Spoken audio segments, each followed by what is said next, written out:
Le pouvoir de Dieu. Pouvoir sur les êtres vivants et l'homme. Comme je l'ai décrit dans la vidéo, Dieu a le pouvoir sur l'univers et la nature, mais Dieu n'exerce pas directement le pouvoir sur l'homme.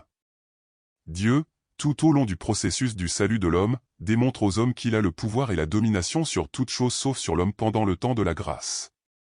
Pourquoi Dieu n'a-t-il pas de pouvoir sur l'homme pendant le temps de la grâce? Parce que Dieu lui-même a déterminé que pendant le temps de grâce, Dieu laisserait l'homme jouir de son libre arbitre dans sa plénitude. Cela ressemble à une hérésie, mais ce n'est pas le cas. Pendant le temps de grâce, et si vous restez sous la grâce de Dieu, pour que Dieu intervienne dans votre vie, vous devez autoriser cette intervention, sinon le libre arbitre n'aurait aucun sens. Cette posture a une bonne partie, vous êtes libre de faire ce que vous voulez. Mais il y a aussi la mauvaise partie, vous êtes seul responsable de vos décisions, donc vous allez devoir assumer la responsabilité de vos actions, parce que Dieu n'accepte rien qui va à contre de la vie qu'il a créée. Quoi que Dieu ait créé, Dieu peut contrôler ou déterminer les événements qui se produiront, même avec l'homme, en dehors du temps de la grâce. Au temps de grâce, Dieu n'interfère pas directement avec l'homme, mais interfère en manipulant les événements et les environnements. Dieu démontre sa puissance sur les êtres vivants de la terre décrit dans le livre d'Exode 9 verset 12. Dieu ne commande pas directement à l'homme, comme s'il commandait un robot à distance, mais influence son sort pour amener l'homme à méditer sur les conséquences de ses actions. Méditer est une pratique que l'homme de notre temps a pratiquement abandonnée et fait tout et accepte tout sans se poser la question « Pourquoi ?» 1 Samuel 2 verset 7. Le Seigneur vous appauvrit et vous rend riche, il humilie et exalte. Job 5 verset 11.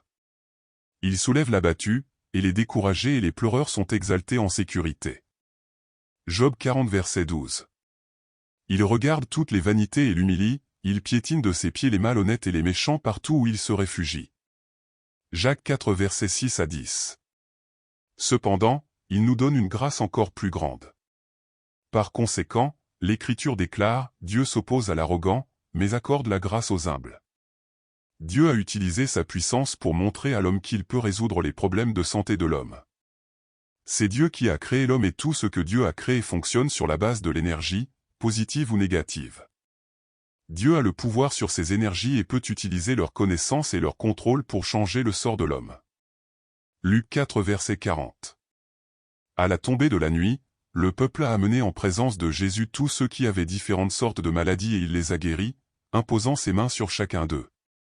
Matthieu 4 verset 23.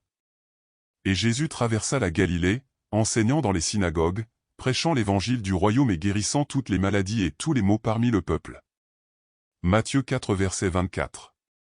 Et sa renommée s'est répandue dans toute la Syrie, et ils lui amenèrent donc tous ceux qui souffraient, affligés de diverses maladies et tourments, ceux possédés par les démons, les fous et les paralytiques. Et Jésus les guérit. Matthieu 8 verset 16. Tôt dans la soirée, de nombreux possédés démoniaques l'amenèrent, et lui, d'un seul mot, chassa les esprits et guérit tous les malades.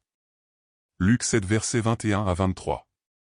Et à cette heure même, Jésus guérit beaucoup de maladies et de toutes sortes de souffrances, ainsi que les mauvais esprits, et rendit la vue à beaucoup d'aveugles. Déjà, en dehors de la grâce, Dieu peut interférer avec l'homme. Ésaïe 19 verset 14. Maintenant, vous avez déversé en eux un esprit désorientant.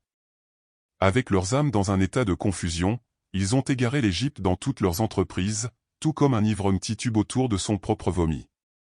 Dieu a le pouvoir sur la mort, après tout, Dieu est Dieu de la vie, c'est lui qui l'a créé.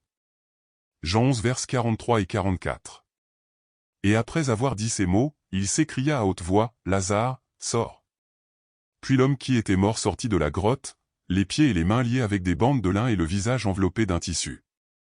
Dieu travaille autour de l'homme pour une seule raison. Ève, dans son action, a promu le péché, la connaissance de la pratique du mal. Satan, comme en ce moment, travaille à renverser l'homme. Dieu travaille à édifier l'homme, à le fortifier, afin qu'il puisse se renier lui-même de la pratique du mal.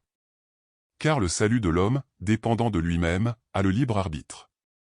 Tout ce que Dieu peut faire, comme un parent, c'est montrer le bon chemin jour après jour, pour voir si son enfant se rend compte que le chemin sur lequel il est conduit a de mauvais résultats. Jean 5 verset 24.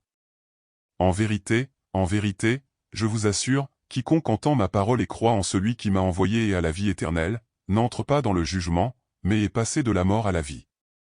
Ce message vise à partager les connaissances. Apporte l'espoir que Dieu vous parlera à travers le message, parce que je révèle une partie. Comme le dit la parole, nous le savons en partie, parce que tout est complété ensemble, où l'Esprit révèle la plénitude. Partagez la vidéo et regardez beaucoup d'autres déjà réalisées.